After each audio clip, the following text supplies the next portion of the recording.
अस्सलाम वालेकुम my dear students, मैं हूं आपका ट्यूटर वसीम अख्तर और आप देख रहे हैं यूनिक मैथ स्टूडियो। स्टूडेंट्स, आज के इस लेक्चर में हम inter part 1 mathematics chapter number 13 differentiation का एमसीक्यूज पोर्शन सोल्व करने जा रहे हैं। तो अगर आप हमारे चैनल पर नए हैं तो चैनल को ज़रूर सब्सक्राइब कर लें और वीडियोज़ का लिंक अपने दोस्तों तक ज़रूर शेयर करें ताकि वो भी फ़ायदा हासिल कर सकें। आए स्टूडेंट्स, आज के लेक्चर का आगाज़ करते हैं। बिस्मिल्लाहिर्रहमानिर्रहीम। स्टूडेंट्स, हमने एमसीक्यू सोल्व करने हैं। तो आपको पता है एमसीक्यूज़ आपको तभी समझ आते हैं जब आपने सारे टॉपिक्स अच्छे से समझे हों, बुक रीडिंग की हो, ठीक है, तभी आप इनको इजीली समझ सकते हैं। एनीवे, कोशिश करेंगे कि आपको सारा रिवाइज करवाया जाए और अगर ये आप एमसीक्यू सोल्व करते हैं तो इंशाल्लाह बोर्ड में कोई भी एमसीक्यूज़ आ जाए तो आप आराम से वो अटैम्प्ट कर लेंगे। तो आए आज के लेक्चर का बाकायदा आगाज़ करते हैं। स्टूडेंट, एमसीक्यू नंबर 1 है dash dash deals with the area, surface area and volume etcetera. तो आपने अब यहाँ से एक ऑप्शन चूज़ करना है। ये कौन सी कैलकुलस मैथ की कौन सी ब्रांच है जो एरिया, सरफेस एरिया और वॉल्यूम से डील करती है। तो स्टूडेंट्स, ये इसके इंट्रोडक्शन में डिफरेंशिएशन के आपने पढ़ना है। एक पैराग्राफ है, ये होता है इंटेग्रल कैलकुलस। एक्चुअली हम इंटेग्रल कैलकुलस में इंटीग्रेशन पढ़ते हैं, वहाँ आप कर्व्स का, फंक्शंस का एरिया फाइंड करते हैं, ठीक है। अभी आपने ये पढ़ा नहीं है, आप इंशाल्लाह सेकंड ईयर में पढ़ेंगे कि इस तरह अगर कोई कर्व हो, यहाँ पे मैथमेटिकल कोई फार्मूला अप्लाई नहीं होता और आपने इतना ये एरिया कैलकुलेट करना हो, ठीक है। तो ये कोई कर्व होगी ना, y is equal to f of x. यहाँ एक्स की लिमिट्स होती हैं, जैसे एक्स की पहली लिमिट्स है यहाँ ए और यहाँ बी। तो आप क्या करते हैं, ए से बी तक इस कर्व की एक्स के रिस्पेक्ट इंटीग्रेशन करते हैं। एनीवे, यहाँ मैं ये बताना चाहता हूँ कि हम समीशन करते हैं ये छोटे छोटे पोर्शन का, तो हमें एरिया देता है। ये इंटेग्रल कैलकुलस में ऐसा होता है। नेक्स्ट एमसीक्यू नंबर 2 है हमारे पास, खाली जगह deals with the rate of change of variables. तो मैथ की वो कौन सी ब्रांच है जिसमें वेरिएबल्स का हम रेट ऑफ चेंज देखते हैं। तो वो है स्टूडेंट्स, आपने देखा भी होगा डिफरेंशिएशन। डिफरेंशिएशन की डेफिनेशन हमने यही करी थी कि instantaneous rate of change of dependent variable with respect to independent variable. तो हम डिफरेंशियल कैलकुलस में, डेरिवेशन में हम क्या देखते हैं, वेरिएबल्स का रेट ऑफ चेंज देखते हैं। नेक्स्ट एमसीक्यू नंबर 3 है consider the problem of instantaneous rate of change. तो कौन से वो मैथमेटिशियन थे, ये भी इंट्रोडक्शन की जो पैराग्राफ है वहाँ पे लिखा हुआ है। नंबर 1 आयलर और बी नंबर पे है लेबनीज, सी पे न्यूटन और डी ऑप्शन जो है बोथ बी एंड सी। तो स्टूडेंट, ये करेक्ट ऑप्शन है, आप वहाँ पे जाके रीडिंग करें, ये आपको एमसीक्यूज आ सकता है इंट्रोडक्शन में से। तो ये जो थे लेबनीज और न्यूटन, इन दोनों ने ही rate of change, instantaneous rate of change पे वर्क किया था, ठीक है, ऐसी प्रॉब्लम्स को कंसीडर किया था। इसलिए हमारा जो करेक्ट ऑप्शन है ये डी वाला है। Next, if p into x comma F of x and q into x plus del x, comma f of x plus del x are two neighboring points of any curve y is equal to f of x, then the slope of secant line is। Students, इस problem को कोशिश करिएगा कि ये graph से आप समझ लें, ठीक है, तभी आपको समझ आएगी, ठीक है। तो स्टूडेंट्स, आप यहाँ से समझ सकते हैं, ये एक पी हमारे पास पॉइंट है। आपको पता है अगर प्लेन में कोई पॉइंट होता है तो वो ऑर्डर्ड पेयर की फॉर्म में होता है। स्टूडेंट्स, यहाँ पे पहली वैल्यू x की होती है। देखें, यहाँ पे अगर कोई वैल्यू x थी तो ज़ाहिर सी बात है सामने ये जो रेंज है ये f ऑफ x या y होती है, तो वो सेकंड पॉइंट है। इसी तरह अगर x की वैल्यू थोड़ी सी आगे उसमें इंक्रीमेंट कर दें, वो थोड़ा सा बढ़ा दें, यानी x यहाँ पहले था, थोड़ा सा इधर मूव करवा दें, आप देख सकते हैं ये पहले, तो इसमें हमने क्या किया, थोड़ा सा इंक्रीमेंट कर दिया डेल एक्स का। ज़ाहिर सी बात है फिर वाई जो फंक्शन है वो डिपेंडेंट वेरिएबल है, वो इस पर डिपेंड करता है, तो उसमें भी चेंज आ जाएगा, वो डेल एक्स का है। अच्छा, अब हमने करना क्या है, इन दोनों अगर पॉइंट्स को हम मिलाएं तो ये जो कर्व पे, ये देखो 2 पॉइंट पे इंटरसेक्ट लाइन काट रही है, ठीक है। अब ऐसी लाइन जो कर्व को 2 पॉइंट्स पे इंटरसेक्ट करे उसको बोलते हैं सीकेंड लाइन। जैसे आपने वो सीकेंड लाइन सर्कल के केस में पढ़ी 10th में, ऐसे ही कुछ है। और हमने इस लाइन की स्लोप बतानी है। देखिए स्टूडेंट, स्लोप जो होती है वो किसी पॉइंट पे डेरिवेटिव होती है। तो स्लोप का फार्मूला आप नेक्स्ट भी देखेंगे सेकंड ईयर में भी, यहाँ इतनी खास प्रॉब्लम नहीं थी। स्लोप एक्चुअली होता है राइज बाय रन, ठीक है, राइज बाय रन, ये रेशो ले लें, इसको बोलते हैं आप स्लोप m। अब राइज क्या है, वो वाई एक्सिस की चेंज इन वाई एक्सिस। अब वाई एक्सिस में देखें, ये f of x plus del x है, इसमें माइनस कर देंगे एफ ऑफ एक्स, ठीक है, ये हो जाएगा चेंज इन राइज, ठीक है, यानी डेल्टा वाई में जो चेंज आया है उसको डिवाइड करवाते हैं हम डेल्टा एक्स में। अब ये कहाँ पे लिखा हुआ है, ये पहले ऑप्शन में देख लें, ये f of x plus del x, उसमें माइनस कर देंगे इस वाला वाई कोऑर्डिनेट्स, इसको डिवाइड करवा देंगे एक्स प्लस डेल एक्स, यानी ये अगर मैं इसको दोबारा लिखूं तो एक्स प्लस डेल एक्स, इसमें माइनस कर देंगे इस वाला एक्स कोऑर्डिनेट। ये देखें एक्चुअली यहाँ पे डायरेक्ट किया हुआ तो ये कट जाएंगे, पीछे डेल्टा एक्स ही रह जाएगा, तो मेरे ख्याल में ये ए ऑप्शन ही हमारा ठीक हो जाएगा। बाकी आप देख सकते हैं इसमें माइनस है, हमने माइनस वाला नहीं लेना, इसमें प्लस है लेकिन बीच में प्लस है, तो ये यहाँ पे गलत हो जाएगा। अब इसमें ये सेकंड वाला पहले आ गया तो ये भी गलत है, तो ये हमारा ए ऑप्शन है। उम्मीद करता हूँ ये समझ आ चुका होगा। नेक्स्ट इसी डायग्राम को यूज़ करते हुए हम एक और एमसीक्यू सोल्व करते हैं। If p into x plus x comma f of x and q into x plus del x, ये वही वाले पॉइंट्स हैं जो भी हमने डिज़ाइन किए थे डायग्राम पे, are two neighbouring points on the curve y is equal to f of x, then Q approaches to P the slope of tangent line. Students ये कंसेप्ट समझिएगा, अगर ये Q पॉइंट अब इधर है, थोड़ा सा क्लोज करेंगे तो अब आप देख सकते हो ये इसके करीब आ रहा है, सही है, इसको थोड़ा सा और यहाँ कर लोगे, यहाँ कर लोगे, यहाँ एक वक्त ऐसा आएगा यहाँ ही Q आ जाएगा और दोनों पॉइंट मर्ज कर जाएंगे। फिर हमारे पास जो लाइन बनेगी, मैं आपको कलर चेंज करके अगर दिखाऊँ तो वो हमारे पास लाइन कुछ इस तरह बन जाएगी, ये पी दोनों पॉइंट मर्ज हो गए थे, कुछ इस तरह बन जाएगी। और ये टेंजेंट कंसीडर, टेंजेंट ऐसी लाइन होती है जो कर्व को एक ही पॉइंट पे इंटरसेक्ट करती है, तो उस टेंजेंट की हमने देखनी है वो रेट ऑफ चेंज, ठीक है, उसका स्लोप देखना है हमने। तो स्टूडेंट्स अब बस होगा क्या कि वो टेंजेंट लाइन बन जाएगी, लेकिन वही उसमें क्या होगा कि लिमिट हम लगा देंगे डेल एक्स। देखें एक्स हमारा क्या था, इंडिपेंडेंट वेरिएबल है, उसको हमने इतना क्लोज कर दिया, वो चेंज इतनी कर दी कम कि वो कह सकते हैं वो ज़ीरो को, तभी तो वो दोनों पॉइंट मर्ज हुए थे, और बाकी वही चीज़। तो ये पहला ऑप्शन ही ठीक हो जाएगा, तो ए ऑप्शन इसका जो है वो करेक्ट ऑप्शन है। नेक्स्ट देखते हैं हम students MCQ number 6। If p and q are two neighbouring points on a curve y is equal to f of x, then q approaches to P the secant line p q becomes. तो students अभी मैंने आपको diagram पे दिखाया था कि वो जो लाइन थी सेकेंड की, इधर आप दोबारा देख लें, ये देखिए ये क्लोज हो गई थी, वो टेंजेंट बन गई जैसे ही हमने P को बिल्कुल अप्रोच करवा दिया था Q से, यानी वो इस तरह क्लोज हो गया। तो वो जो सेकेंड की पहले लाइन थी, दो पॉइंट पे इंटरसेक्ट कर रही थी, अब वो क्या करेगी, वो एक ही पॉइंट पे कट करेगी। तो इसको जो लाइन एक ही पॉइंट पे इंटरसेक्ट करती है कर्व पे, उसको हम टेंजेंट लाइन बोलते हैं। नेक्स्ट एमसीक्यू नंबर 7 है, the slope of tangent to the curve y is equal to x cube plus 5 at the point. देखें ये आपने 13.1 में क्वेश्चन भी करे थे, आपने क्या किया था, किसी पॉइंट पे डेरिवेटिव लेना, वो स्लोप होता है। हम क्या करेंगे, इसका डेरिवेटिव लेते हैं। तो स्टूडेंट्स डेरिवेटिव जो है, जो स्लोप है टेंजेंट लाइन की, वो किसी पॉइंट पे डेरिवेटिव होता है, ठीक है। हम क्या करेंगे, डेरिवेटिव लेंगे। अब डेरिवेटिव आपने रूल्स पढ़े हुए हैं, यहाँ पे ऐसा ना करिएगा कि इसको फर्स्ट प्रिंसिपल से वो 4 स्टेप करने बैठ जाएं, नहीं, जब हमने एमसीक्यू के लिए करना है, यहाँ पे हम रूल्स को यूज़ करना है। तो एक्स पावर एन की फॉर्म है, यानी पावर रूल यूज़ कर सकते हो। पावर रूल क्या कहता है कि पावर शुरू में आ जाएगी, तो मैंने क्या किया, 3 को शुरू में लिख दिया और उसकी पावर में -1 कर दिया, 2 रह गया, और कांस्टेंट का डेरिवेटिव जब करोगे वो 0 आ जाएगा। ये हमारे पास आ गया डेरिवेटिव। अब डेरिवेटिव को इस पॉइंट पे चेक करेंगे तो वो हमारे पास स्लोप बन जाएगी। तो मैंने लिखा, slope is equal to dy/dx at 1,0।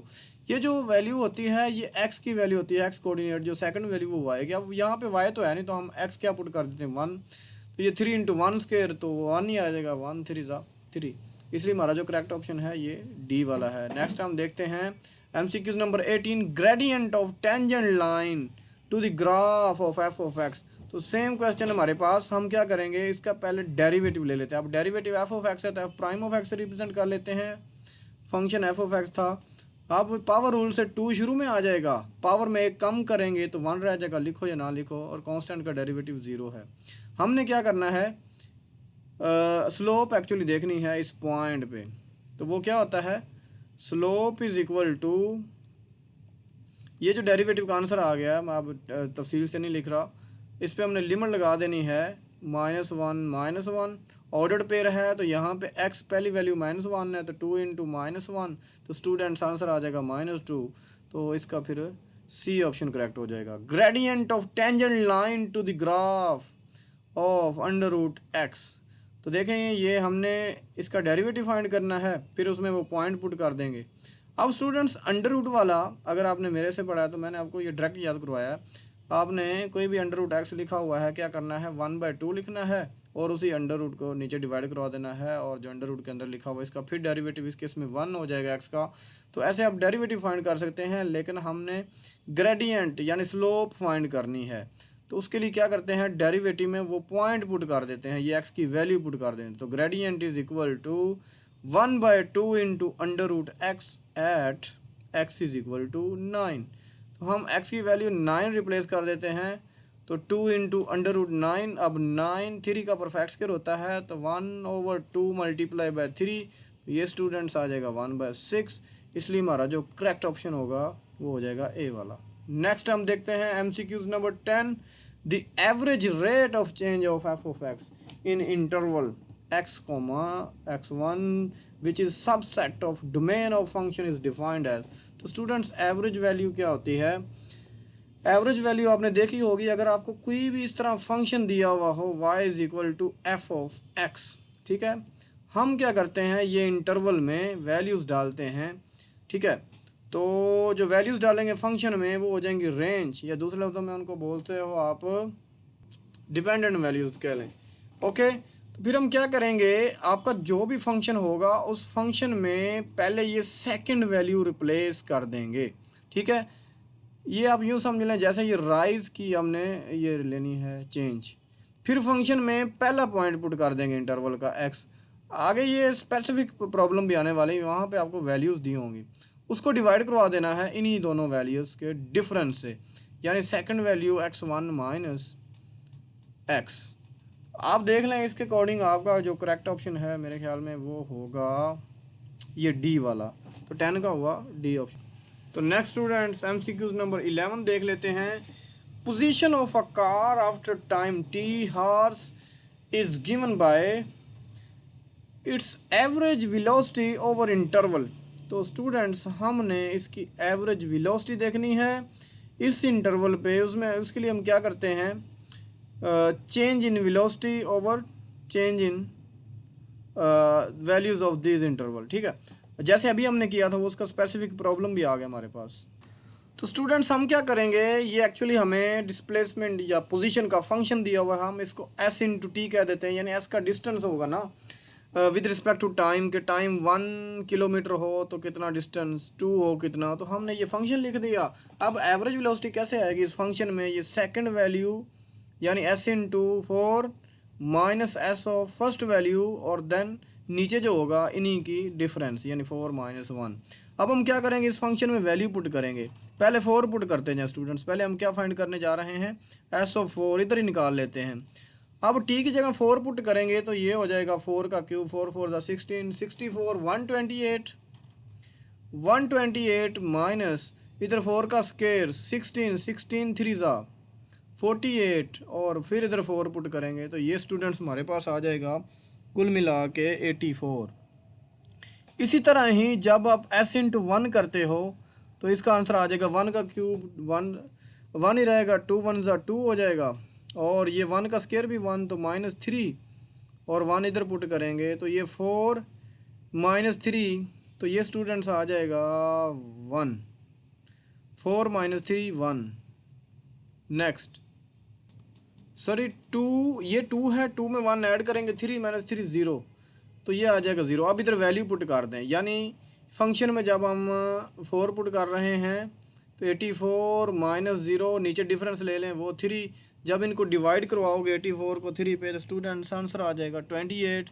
इसका मतलब है 28 किलोमीटर पर हावर हमारी एवरेज स्पीड आ जाएगी, तो ये डी ऑप्शन हमारा करेक्ट होगा इसके अकॉर्डिंग। नेक्स्ट स्टूडेंट्स देखते हैं, the instantaneous rate of change of f(x) in interval is defined as तो instantaneous rate of change actually derivative की डेफिनेशन होती है। हम क्या करेंगे इसी तरह, जैसे अभी देखा था, ये इसकी सेकंड वैल्यू है, ठीक है, इसको लिखेंगे पहले माइनस फंक्शन में, यानी ये पुट करेंगे माइनस एफ ऑफ दिस, और नीचे ही इन्हीं दोनों का डिफरेंस। अब डिफरेंस कैसे लिखेंगे, सेकंड वाली वैल्यू हम पहले लिखते हैं, उसमें माइनस करवा देते हैं, पहले ये कट जाएगी, इसलिए स्टूडेंट नीचे क्या रह गया, del x, only del x. तो इसके अकॉर्डिंग हमारा जो है वो फर्स्ट वाला ऑप्शन ठीक हो रहा है। लिमिट साथ लगाएंगे तो इंस्टेंटेनियस रेट ऑफ चेंज बनेगा ना, ये ऑप्शन करेक्ट है। नेक्स्ट हम देखते हैं 13, limit f delta x approaches to zero, f of x plus del x minus f of x over del x. तो ये student first derivative f prime of x की डेफिनेशन है। हमने 4 step perform किए थे बाय डेफिनेशन।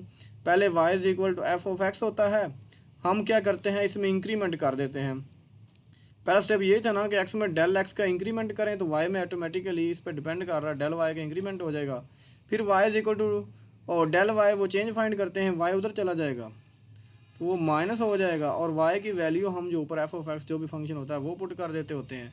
अगला step है इन्हीं को डेल एक्स से डिवाइड करवा देते हैं, इधर भी, तो फिर लिमिट लगा देते हैं इधर भी, ये बन जाता है डेरिवेटिव। तो ये डेरिवेटिव को हम d Y by D x भी लिख सकते हैं, एफ प्राइम ऑफ एक्स भी लिख सकते हैं। तो ये 4 स्टेप परफॉर्म करने के बाद ये सिनेरियो हमारे पास आता है। नेक्स्ट स्टूडेंट्स, ये बड़ा समझने वाला है। तो स्टूडेंट्स MCQ नंबर 14 है, लिमिट एक्स टेंड्स टू ए, यानी x कोई पॉइंट है वो a के बिल्कुल करीब आ रहा है, और देन डिफरेंस है हमारे पास f of x minus f of a divided by x minus a, ठीक है। तो ये हमने देखना स्टूडेंट्स, देखें ये हमारे पास कोई कर्व है y is equal to f of x। अगर यहाँ कोई फिक्स नंबर है x कोऑर्डिनेट a, जैसे x 1 2 3 होता है ना, कह दें कि x is equal to a को वैल्यू है, जब फंक्शन में डालोगे तो वो एफ ऑफ ए पर इनपुट दे देंगे, कोई आंसर आएगा ना, डजेंट मैटर वो क्या होगा। एक ये है x, और यहाँ पे भी x की वैल्यू को x वेरिएबल कह देते हैं, और यहाँ पे एफ ऑफ x होगा फिर रेंज। हमने क्या करना है, दोनों का डिफरेंस ले लेना y वालों का, तो एफ ऑफ x में माइनस हो जाएगा एफ ऑफ a, ये ऊपर आ जाएगा इनका डिफरेंस। सिमिलरली x में से माइनस हो जाएगा a, और अब जब लिमिट लगाएंगे ना x टेंड्स टू a, यानी x को करीब लाते जाएंगे यहाँ तक आ जाएगा। यहाँ अब क्या देखेंगे, ये टेंजेंट बन जाएगा, और टेंजेंट का किसी पॉइंट पे दूसरा नाम क्या है, डेरिवेटिव। डेरिवेटिव है पॉइंट a, x की वैल्यू क्या है a, तो f ऑफ a। तो स्टूडेंट्स इसका मतलब है ये फर्स्ट डेरिवेटिव है किसी पॉइंट a पे, उसकी डेफिनेशन को इस तरह मैथमेटिकली आप लिख सकते हैं। मैंने आपको समझा दिया, उम्मीद करता हूँ समझ आ चुकी होगी। इंपॉर्टेंट MCQs है ये। Next 15, suppose a particle moves in a straight line and its position at time t is given by s into t and average velocity over interval is defined as। तो average velocity student देखिए, अगर ये s into t कोई function है, s into t कोई function है, तो average velocity कैसे आएगी, अभी हमने देखा था। तो average velocity is equal to, हम क्या करेंगे इस फंक्शन में सेकंड वाली वैल्यू पहले पुट करेंगे, यानी t1, ठीक है, t1 की वैल्यू पुट करेंगे, उसको माइनस कर देंगे फर्स्ट वाली वैल्यू से इंटरवल की। आपने कई क्वेश्चन भी किए होंगे 13.1 में प्रॉब्लम्स हैं ये एंड वाली स्टेटमेंट्स वाली। और फिर इन्हीं दोनों का जो इंटरवल में वैल्यूज़ हैं t1 माइनस t इनका डिफरेंस ले लेंगे। तो ये आप ऑप्शंस देख सकते हैं, ये ऑप्शन हमारे पास हो जाएगा आई थिंक बी वाला ऑप्शन करेक्ट हो जाएगा। यस ऑल राइट, हमारे पास जो करेक्ट ऑप्शन हो जाएगा इसका बी वाला हो जाएगा। नेक्स्ट स्टूडेंट्स हम देखते हैं MCQs नंबर 16। MCQs नंबर 16 में है तो s into t is equal to t square plus t, एक फंक्शन है। Then the average rate of change from t3 to t5 is. देखिए स्टूडेंट्स, हमें t के 2 इंटरवल दे दिए गए हैं, एक्चुअली 3 से 5 तक।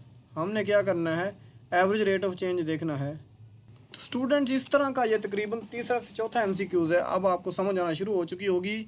इस तरह कोई भी इंटरवल दिया हुआ है, एक रेंज दी हुई है कि टाइम यानी 3 से 5 तक है, तो फिर एवरेज रेट क्या होता है हमारे पास, ये फंक्शन में हम पुट करते हैं उनका डिफरेंस माइनस इन्हीं वैल्यूज़ का डिफरेंस। तो हमने पहले 5 पुट किया, ये सेकंड वैल्यू थी ना, बड़ी वाली वैल्यू है, इसमें पुट करें। अब अगर इसमें 5 पुट करते हैं तो 5 का स्क्वायर कितना होता है 5 का स्क्वायर होता है 26, और उसी में 5 फिर ऐड कर दो जे, तो ये 25 मल्टी प्लस 5 ये हो जाएगा 30, ठीक है। इसका आंसर क्या आ जाएगा 30। अब हम पुट करते हैं 3, तो 3 का स्क्वायर 9, 9 प्लस 3 12, तो इसमें माइनस हमने करना है 12। तो स्टूडेंट्स जब हमने 5 पुट किया यहाँ पे हमें आंसर 30 मिला, जब 3 पुट किया हमें आंसर 12 मिला, दोनों का डिफरेंस, और 5 माइनस 3 क्या होता है 2, ये 18 तो 9 आ जाएगा, तो सी ऑप्शन हमारा करेक्ट हो जाएगा। नेक्स्ट हम देखते हैं MCQs number 17। Suppose a particle moves in a straight line and its position at time t is given by the function s into t defined as. तो ये स्टूडेंट्स मेरे ख्याल में पहले भी हमने किया था, लेकिन हमने करना क्या है कि इसमें इंस्टेंटेनियस रेट ऑफ चेंज यानी डेरिवेटिव फाइंड करना है। तो डेरिवेटिव हम क्या करते हैं, इस तरह जो आपके पास आता है, यानी हम उस फंक्शन में बाद वाली वैल्यू पहले रख के फिर उस फंक्शन में पहली वाली वैल्यू रखेंगे माइनस, इन्हीं वैल्यूज़ का डिफरेंस कर लेंगे t1 माइनस टी। लेकिन इंस्टेंटेनियस वेलोसिटी के लिए हमें क्या करना पड़ेगा, लिमिट ये जो t है इसको इसके करीब लाना पड़ेगा। वो आपने अभी डेफिनेशन देखी थी MCQs 14 कि t को हम t1 के क्लोज ले आएंगे तो वो डेरिवेटिव बन जाएगा, वेरी वेरी स्मॉल चेंज बन जाएगी। तो इस पॉइंट t पे वो डेरिवेटिव है, तो हमारे पास ये इसका करेक्ट ऑप्शन हो जाएगा जी। एस ऑफ t1 माइनस आना चाहिए, नीचे भी माइनस का डिफरेंस। मेरे ख्याल में 17 का जो है वो ऑप्शन नंबर आ जाएगा बी वाला, यस। नेक्स्ट 18 में है suppose a particle moves in a straight line and its position t is given bye s in t the instantaneous velocity over interval. तो स्टूडेंट्स देखो आपने लिमिट से आइडेंटिफाई करना है। अगर लिमिट जीरो को अप्रोच कर रही तो फिर वो डेरिवेटिव की डेफिनेशन है वो 4 स्टेप करने के बाद हम क्या करेंगे, ये इंटरवल है इसकी सेकंड वैल्यू है ऐसे उठा के रख लेंगे माइनस फर्स्ट वाली, और दोनों का नीचे कर देंगे डिफरेंस। अब देखिए डिफरेंस जब हम करेंगे तो स्टूडेंट्स यहाँ पे ये मिस्टेक है, ये t1 नहीं है, सिंपल t है, ठीक है, t में कुछ चेंज आया है। तो डिफरेंस करेंगे t प्लस डेल टी और फिर माइनस टी करेंगे तो ये t से कट जाएगा, इसलिए नीचे से जस्ट डेल टी होना चाहिए। तो इसके अकॉर्डिंग हमारा जो ऑप्शन होगा, अच्छा s into t plus del t minus s of t over del t. तो इसके अकॉर्डिंग मेरे ख्याल में जो आपका ऑप्शन सही है, तो स्टूडेंट्स ए ऑप्शन सही होगा। यहाँ पे थोड़ा सा ये प्रिंटिंग में या टाइपिंग में मसला कह लें, ये डेल एक्स दिया हुआ था, यहाँ एक्स का तो वेरिएबल था ही नहीं, इसलिए ये गलत हो जाता है। यहाँ टी था तो यहाँ पे लिखने में थोड़ी सी मिस्टेक हुई, और यहाँ तो ये है कि इनमें माइनस आ रहा है और यहाँ ये प्लस आ रहा है, इनमें तो ये मिस्टेक्स हैं। तो पहले वाला हमारा ऑप्शन ज़बरदस्त है, वही ठीक हो जाएगा। नेक्स्ट स्टूडेंट्स हम मूव करते हैं अगले MCQs 19 नंबर पे। If a particle moves according to law x, अब x स्टूडेंट्स क्या है, फंक्शन है according to acceleration at time t, ठीक है। s क्या है, एक्चुअली डिस्प्लेसमेंट फंक्शन है हमारे पास। अब स्टूडेंट्स एक्सेलरेशन देखो, ये अगर कुछ डिस्प्लेसमेंट है तो हमें क्या करना है, हमें इसका लेना है डेरिवेटिव। ये एक पॉइंट से दूसरे पॉइंट में मूव करेगा ना, तो वो हो जाएगी वेलोसिटी। हम क्या करेंगे इस डिस्प्लेसमेंट का, यानी अगर हमें वेलोसिटी लेके आनी है तो इसको चेंज करना पड़ेगा, change in displacement with respect to t, तो वो हमारे पास आ जाएगा वेलोसिटी। अब वेलोसिटी का फिर change in velocity over time, आपने फिजिक्स पढ़ी होगी ना, उसमें क्या होता है change in displacement with respect to time, वो वेलोसिटी की डेफिनेशन होती है। हम पहले वेलोसिटी निकालेंगे, ध्यान से समझिएगा। एक्स डिस्प्लेसमेंट है, डिस्प्लेसमेंट में आएंगे वेलोसिटी में, वेलोसिटी का फिर डेरिवेटिव करके एक्सेलरेशन, यानी चेंज इन डिस्प्लेसमेंट वो वेलोसिटी और चेंज इन वेलोसिटी वो क्या हो जाएगा एक्सेलरेशन। तो ये थोड़ा सा वाई से आ रहा है। अच्छा अब हम करते हैं इसका डेरिवेटिव, तो डी बाई डी टी यानी derivative with respect to t से पढ़ेंगे हमने किसका करना है 16t माइनस 4। अब t का स्टूडेंट 16 बाहर निकालेंगे, t का डेरिवेटिव t के रिस्पेक्ट 1 होता है, वो 1 लिखो या ना लिखो 16 ही आ जाएगा, और 4 कांस्टेंट नंबर इसका 0, तो इसका आंसर जस्ट 16 आ जाएगा। अब ये आ गया हमारे पास वेलोसिटी। अब हम वेलोसिटी का फिर डेरिवेटिव करते हैं t के रिस्पेक्ट टाइम के रिस्पेक्ट, तो हम एक्चुअली 16 का डेरिवेटिव, 16 कांस्टेंट नंबर, कांस्टेंट का डेरिवेटिव होता है 0। अब हम इसमें टाइम t की वैल्यू 20 भी पुट कर दें, तो 0 में अगर आप 20 पुट करते हो तो यहाँ t है ही नहीं, तो वो आंसर स्टिल 0 रहेगा। तो ऑप्शन हमारा B correct. Yes all right, I hope you have understand it, ठीक है। तो हमारे पास बी ऑप्शन करेक्ट हो जाएगा। नेक्स्ट स्टूडेंट्स देखिएगा MCQ number 20। If a particle moves according to the law x is equal t t then its velocity at time t। तो देखें अभी स्टूडेंट्स मैंने बताया था अगर इसकी मूवमेंट है तो हम वेलोसिटी के लिए क्या करेंगे, इसका डेरिवेटिव ले लेंगे इस x का t के रिस्पेक्ट, ठीक है। अब एक्चुअली हम डी बाई डी टी यानी derivative with respect to t किसका लेंगे, एक्स की वैल्यू पुट कर दें e power T.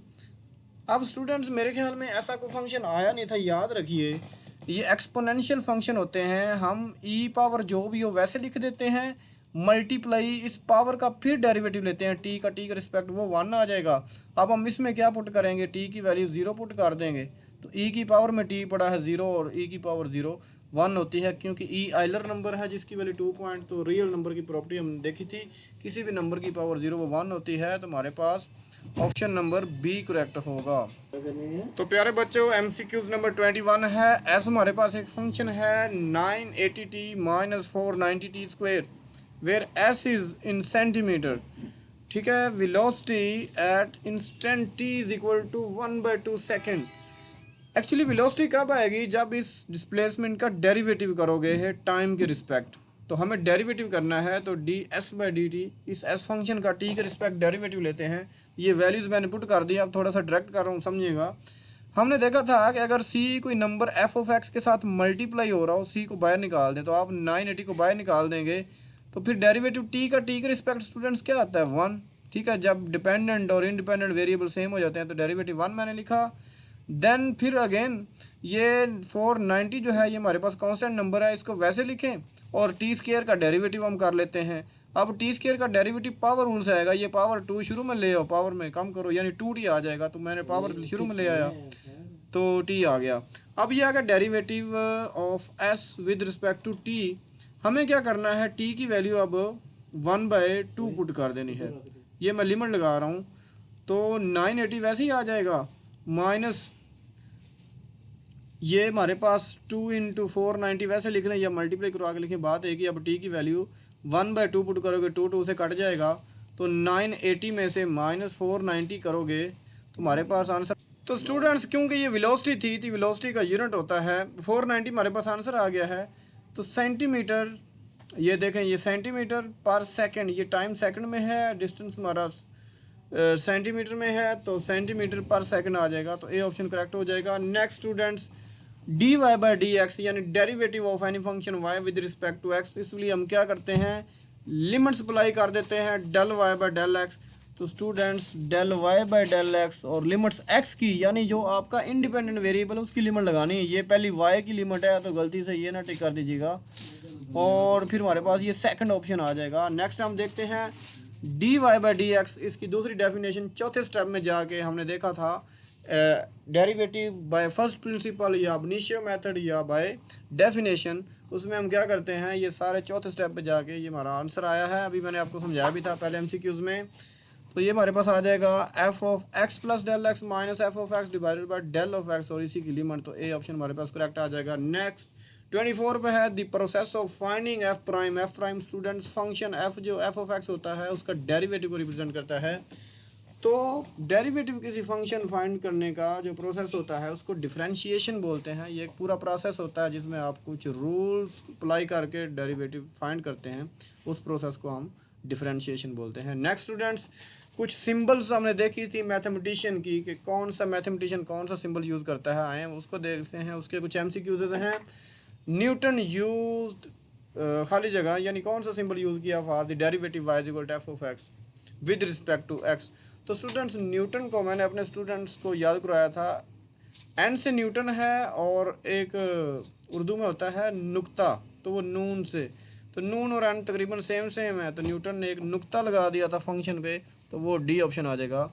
Next Lagrange ने डेरिवेटिव के लिए कौन सा सिंबल यूज़ किया, तो उसने students F prime of x use किया था, ये आप देख लीजिएगा। नेक्स्ट 27 पे है लेबनीज यूज द खाली जगह फॉर डेरिवेटिव वाई, तो लेबनीज ने स्टूडेंट्स या तो दो सिंबल इसने यूज़ किए थे, अगर वाई फंक्शन है तो ये d Y by D x लिख देता है, अगर एफ फंक्शन है तो d f by D x लिख देता है, लेकिन हम अपने ऑप्शंस में देखते हैं कि कौन सा ऑप्शन अवेलेबल है, तो वो स्टूडेंट्स ए पे है d Y by D x, तो ये लेबनीज का सिंबल है। नेक्स्ट आइलर यूज्ड, अब स्टूडेंट्स ये जो ओल्ड बुक थी उसमें काशी का नाम आता है और इधर आइलर का, तो इन दोनों का सेम सिंबल है, तो इसके लिए कैपिटल डी डेरिवेटिव को रिप्रेजेंट करता है, तो capital D F of x, capital D derivative है और एफ ऑफ एक्स फंक्शन होता है यानी फंक्शन का डेरिवेटिव।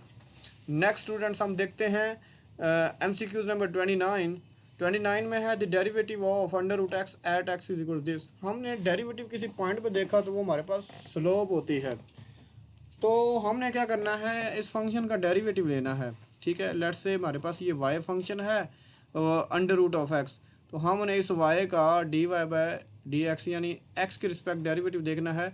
रूल मैंने आपको बताया था, अंडर रूट वाला जो भी हो 1/2 लिखें और वही दोबारा लिख दें, और x का डेरिवेटिव ये जो अंदर है अंडर रूट के, इसका फिर डेरिवेटिव लें तो वो 1 ही आएगा। अब हमने क्या करना है, x की जगह लिमिट लगा देनी है, x is equal to a, तो x की जगह a रिप्लेस करेंगे तो 1/2 इंटू अंडर रूट a आ जाएगा। इसके अकॉर्डिंग हमारा जो ऑप्शन है वो C करेक्ट हो जाएगा। नेक्स्ट स्टूडेंट 30 पे है derivative of y is equal to 1/x square at x is equal to 1, यानी हमने डेरिवेटिव निकाल के ये x की वैल्यू पुट करनी है, तो वो स्लोप ही हमें देता है। हम क्या करते हैं, इसका इजीली फंक्शन को चेंज कर देते हैं, इसकी पावर ऊपर ले जाते हैं तो -2 हो जाएगी।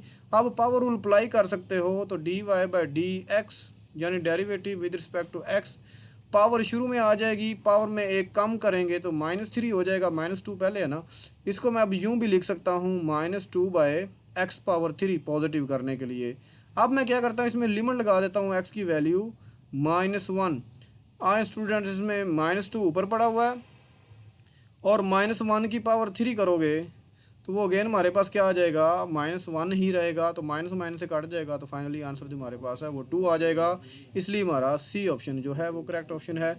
नेक्स्ट हम 31 पे देखते हैं, to prove d by D x power n into x power where n belong to G by definition of derivative we use it for the proof. तो स्टूडेंट्स इसमें पूछ रहा है कि कौन सा थ्योरम यूज़ करके हम इसका प्रूव करते हैं, तो वो है स्टूडेंट्स बाइनोमियल थ्योरम। नेक्स्ट हमारे पास है 32, if a function is differentiable at a point then it must be. Students अगर किसी पॉइंट पे फंक्शन डिफरेंशिएबल है तो फिर क्या होना चाहिए, इसको कंटिन्यूस होना चाहिए। ठीक है, अगर फंक्शन डिफरेंशिएबल है तो ये कंटिन्यूस होगा, ये एक थ्योरम है, उसकी स्टेटमेंट है, तो ये इसका आ जाएगा it must be continuous there, वहाँ पे इसको कंटिन्यूस होना चाहिए। देखो अगर डिफरेंशिएबल है तो कंटिन्यूस होगा, लेकिन अगर कंटिन्यूस है तो फिर ज़रूरी नहीं कि डिफरेंशिएबल हो, यानी इसका कन्वर्स जो है ना वो ज़रूरी नहीं होता। अगला ऑप्शन यही हमारे पास MCQ आ रहा है 33 पे कि if a function is a continuous at a point then it must not be differentiable there, तो वहाँ पे डिफरेंशिएबल होना ज़रूरी नहीं है, लेकिन अगर वहाँ पे डिफरेंशिएबल है तो फिर कंटिन्यूस होगा, लेकिन अगर कंटिन्यूस है तो फिर डिफरेंशिएबल होना उसके लिए ज़रूरी नहीं है। ये एक थ्योरम है, स्टेटमेंट है, उसको याद रखिएगा। नेक्स्ट 34 पे है, एक फंक्शन है हमारे पास एक्स मोड का। अब स्टूडेंट्स जब एक्स मोड का हम ग्राफ देखते हैं ना तो वो कुछ हमारे पास इस तरह होता है, ये एक्स एक्सिस ओके और ये वाई एक्सिस। अब जो एक्स मोड का ग्राफ है वो बिल्कुल ओरिजिन से यूँ जाता है, पॉजिटिव जब इनपुट देंगे 1 पे 1 2 पे 2 और नेगेटिव वैल्यू देंगे आंसर फिर भी पॉजिटिव आएंगे, तो कुछ इस तरह ये शार्प टर्न लेता है, तो ये होता है एक्स मोड का ग्राफ। ठीक है, अब उसका क्वेश्चन देख लेते। तो students x is equal to 0 पे ये फंक्शन कंटिन्यूस है। अब कंटिन्यूस के ग्राफिकली कैसे देखते हैं, हमने देखना होता है कि यहाँ से ये पूरी डोमेन में फंक्शन में कोई ब्रेक तो नहीं आया। ठीक है, लेकिन स्टूडेंट्स डिफरेंशिएबल को देखने के लिए हमने ये देखना है कि ये कोई कर्व जा रही है तो इसको क्विक टर्न नहीं लेना। अगर इस तरह ये क्विक यहाँ से मुड़ जाएगी तो ये फिर क्या होगा, डिफरेंशिएबल नहीं होगा, लेकिन कंटिन्यूस ज़रूर है क्योंकि इसमें ब्रेक नहीं आई, ये फंक्शन कंटिन्यूसली इस तरह जा रहा है, लेकिन इस तरह क्विक टर्न लेगा तो वो डिफरेंशिएबल नहीं है। तो वो अगला ऑप्शन है 35 पे, the function f of x is equal to x mod. आपको ग्राफ मैंने दिखा दिया है, एक्स इज इक्वल टू 0 पे वो टर्न ले रहा है, इसलिए वो फंक्शन वहाँ पे डिफरेंशिएबल नहीं है लेकिन कंटिन्यूस ज़रूर था। देन 36 पे है students derivative with respect to x of c where c is any constant. तो कांस्टेंट कोई भी नंबर हो तो उसका डेरिवेटिव क्या होता है, वो 0 ही होता है, ये आपने रूल याद किया था। नेक्स्ट हम देखते हैं स्टूडेंट डेरिवेटिव ऑफ 75 एक कांस्टेंट नंबर है तो 0 ही ऑब्वियसली आएगा। तो derivative x power n is equal to n into x minus one where n is any real number. ठीक है, एन कोई भी पॉजिटिव नेगेटिव या फ्रैक्शन की फॉर्म में हो सकता है, तभी हम पावर रूल का यूज़ करते हैं, तो कोई भी रियल नंबर हो सकता है। तो आप वहाँ पे क्या करेंगे, मेरे ख्याल में ये n ज़ीरो के बगैर नॉन ज़ीरो रियल नंबर होना चाहिए। तो ये इसका सी ऑप्शन करेक्ट है। नेक्स्ट हम देखते हैं 39। इसमें देखिएगा, अब पावर रूल की कंडीशन है x वेरिएबल वाली टर्म है, उसकी पावर को रियल नंबर होगा, लेकिन जब वेरिएबल नहीं तो आप क्या करेंगे, 50 का स्केयर पहले ले लेंगे। जब आप 50 का स्केयर करेंगे तो 5 का स्केयर 25 होता है और 0 की डबल 0 तो 2500 अनदर कांस्टेंट नंबर है। कांस्टेंट नंबर का डेरिवेटिव जो होता है वो 0 होता है। यहाँ पे भी हमारा डी ऑप्शन करेक्ट हो जाएगा। नेक्स्ट स्टूडेंट है डी बाई डी एक्स यानी derivative with respect to x of this function. तो ये देखें, ये यहाँ तक ये इसका सारा बेस है, ये वाला ए एक्स प्लस बी क्या है, इस वाले फंक्शन का बेस है। अब ये पावर रूल अप्लाई होगा, हम क्या करेंगे, पावर को शुरू में लिख देंगे और बेस की जो पावर है उसमें 1 माइनस कर देंगे, यानी n माइनस 1 हो जाएगा। फिर क्या होगा, इस बेस का फिर डेरिवेटिव, ये जो आपके पास बेस आई है ए एक्स प्लस बी, इसका फिर डेरिवेटिव लेके मल्टीप्लाई करवाते हैं। इस रूल को पूरा आगे देखिएगा। देखें, अब ये जो x के साथ a मल्टीप्लाई हो रहा है, a को बाहर निकालेंगे और x के रिस्पेक्ट डेरिवेटिव क्या हो जाता है 1, तो मैं सिंपली a लिखूंगा।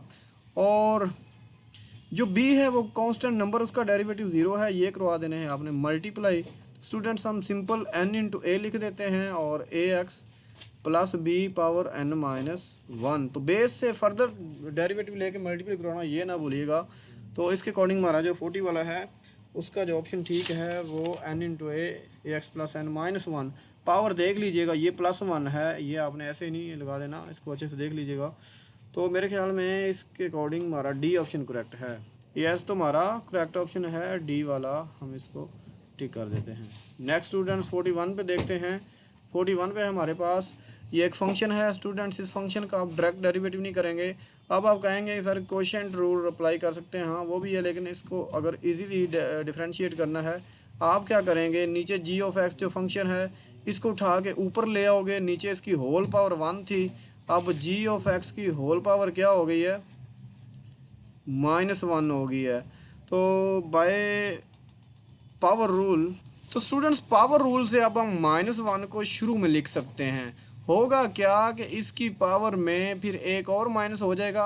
अब -1 और -1 क्या हो जाएंगे, -2 हो जाएंगे। पावर को पॉजिटिव करना हमें आता है, तो ये पावर को पॉजिटिव करना है तो डिनोमिनेटर में इसको फिर उठा के लिख दें, तो ये हमारे पास कुछ इस तरह का आंसर आ जाएगा।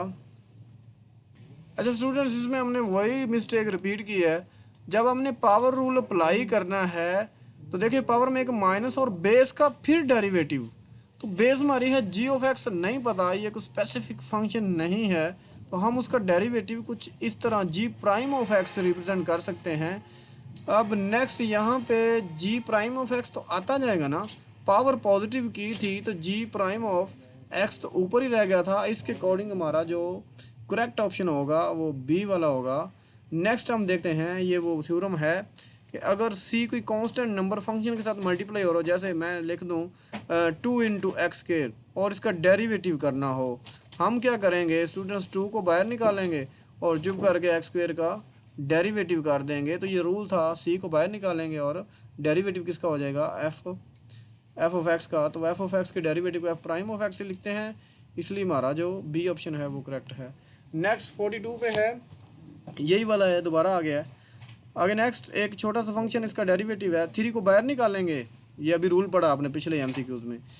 तो डेरिवेटिव किसका आ जाएगा, तो वो स्टूडेंट्स आ जाएगा एक्स पावर 4/3। देखो अब हम पावर रूल अप्लाई करते हैं ना, ये 3 तो वैसे पड़ा है, पावर 4/3 शुरू में आ जाएगी और x की पावर में जितनी भी है 4/3 उसमें क्या हो जाएगा, -1 हो जाएगा, 3 से कट जाएगा, बाकी रह जाएगा 4। अब 3 1 3, 4 - 3 1, तो x पावर 1/3। अब ये आपने करेक्ट ऑप्शन देखना है, 4x पावर 1/3, ये ऑप्शन आपको मिल जाएगा सी। नेक्स्ट स्टूडेंट्स देखते हैं 44। ये 3/4 मैंने वैसे लिखा, पावर रूल से पावर शुरू में आ गई, पावर में कम, फिर इसकी पावर शुरू में आ गई, पावर में कम, फिर इसकी पावर शुरू में आ गई, पावर में कम। 2 को बाहर निकालेंगे, x का डेरिवेटिव x के रिस्पेक्ट 1, एंड पे 5 पर 0। अब क्या होगा कि ये 4 4 से कैंसिल, ये 3 3 से कैंसिल, ये 2 2 से कैंसिल, बाकी रह गया इधर से 3x³ 2x² plus x plus 2 1 ज़ा 2 और 0 लिखे ना। इसके अकॉर्डिंग हमारा स्टूडेंट्स ए ऑप्शन जो है करेक्ट हो जाएगा। नेक्स्ट स्टूडेंट्स 45 पे है, ये दो फंक्शंस का प्रोडक्ट है f(x) और g(x) का। तो ये प्रोडक्ट ला हमने देखा था, ए फंक्शन वैसे आ जाता है, दूसरे का डेरिवेटिव प्लस दूसरा वैसे आ जाता है और फिर पहले वाले का डेरिवेटिव। तो ये दोनों फंक्शन सेम है, एक वैसे उसी का डेरिवेटिव गलत हो गया, ये ऑप्शन ये गलत है हमारे पास, इसलिए ये ऑप्शन हमारा सही नहीं हो सकता, पहले वाला गलत हो जाएगा। दूसरे में क्या मसला है, ये फिर f(x) वैसे g का डेरिवेटिव माइनस, तो ये माइनस की वजह से ये ऑप्शन गलत है, बीच में प्लस आना चाहिए। ये f(x) वैसे g का डेरिवेटिव प्लस g(x) वैसे f(x) का डेरिवेटिव, ये ऑप्शन ठीक है, तो सी हमारा करेक्ट ऑप्शन हुआ। नेक्स्ट 48 पे देखते हैं डेरिवेटिव, ये क्वोशिएंट है, दो फंक्शन डिवाइड हो रहे हैं, हम क्या करते हैं नीचे वाला फंक्शन वैसे लिख देते हैं, ठीक है, ऊपर वाले फंक्शन का डेरिवेटिव अब मैं डेरिवेटिव डायरेक्ट लूँगा क्योंकि काफ़ी क्वेश्चन हमने देखे थे। अब 2x का डेरिवेटिव स्टूडेंट्स होता है 2 और 3 का हो जाएगा 0, तो मैं लिख ही नहीं रहा, बीच में आता है माइनस। अब नीचे वाला फंक्शन ऊपर वाला वैसे लिख देंगे 2x माइनस 3 और नीचे वाले फंक्शन का डेरिवेटिव देखिएगा 2x का तो 2 ही आ जाएगा और 1 का फिर 0 और डिवाइडेड बाय होल का डेरिवेटिव, ठीक है, जो भी नीचे आ जाएगा हमारे पास 2x प्लस 1 होल का स्क्वायर आ जाएगा। नेक्स्ट स्टूडेंट्स हम देखते हैं, ये अगर मैं 2 ही कॉमन कर लूँ तो थोड़ा सा ईजी हो जाएगा, तो बाकी रह जाएगा 2x प्लस 1 और ये अंदर साइन चेंज हो जाएगा, माइनस का 2 और माइनस का और माइनस माइनस प्लस का 3, ये 2x से कट गया, ये नीचे डिनोमिनेटर नहीं लिख रहा, वो सेम आ रहा है। तो नेक्स्ट देखिएगा, तो ये 1 रह गया, 1 प्लस 3 4 होता है, 4 जब बाहर वाले 2 से मल्टीप्लाई हो जाएगा तो 8 डिवाइडेड बाय वही सेम फंक्शन 2x प्लस 1 का स्क्वायर।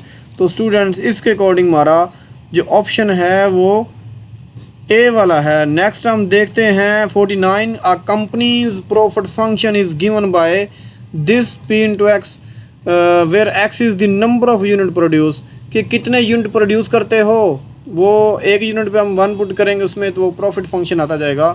आगे कहता है then the marginal profit at x। Students ये टोटल जो होता है ना प्रॉफिट फंक्शन, ये टोटल प्रॉफिट देता है। अब किसी भी यूनिट कितने यूनिट सेल हो गए हैं उन पे जाके आपने प्रॉफिट देखना है, उसके लिए हमें इस फंक्शन का डेरिवेटिव लेना पड़ेगा, यानी p प्राइम ऑफ x हमें डेरिवेटिव p फंक्शन का लेना पड़ेगा, देन हम 8 पुट करेंगे, ठीक है। अगर मैं डेरिवेटिव लूँ 100 बाहर आ जाएगा तो x का डेरिवेटिव 1 होता है, तो 100 1 100 माइनस पावर रूल से 2 शुरू में 5 के साथ आके मल्टीप्लाई हो के 10 हो जाएगा और x यानी पावर में 1 कम करेंगे तो 1 ही रह जाएगा। अब इसमें हमने क्या करना है, x की वैल्यू 8 डाल देनी है, तो 100 माइनस 10 इंटू 8 ये 80 हो जाएगा, 100 माइनस 80 तो 20 इसका जो है ये करेक्ट आंसर होगा। Next 50, a particle moves along a line according to position function. ये एक पोजीशन फंक्शन है विद रिस्पेक्ट टू टाइम, यानी उसकी क्या पोजीशन होगी तो ये डिफाइन है यहाँ पे, और t जो टाइम है सेकंड्स में, तो वेलोसिटी इसकी क्या होगी 2 सेकंड बाद। देखें स्टूडेंट्स ये है हमारे पास पोजीशन का जब इसमें डेरिवेटिव लेंगे विद रिस्पेक्ट टू टाइम तो वो वेलोसिटी बनेगी, तो velocity is equal to derivative of s position s with respect to t, लें इसका डेरिवेटिव, तो ये 3 4 के साथ मल्टीप्लाई हो जाएगा, पावर रूल अप्लाई कर रहा हूँ, 12 और t की पावर में 1 कम करेंगे तो उसका स्क्वायर।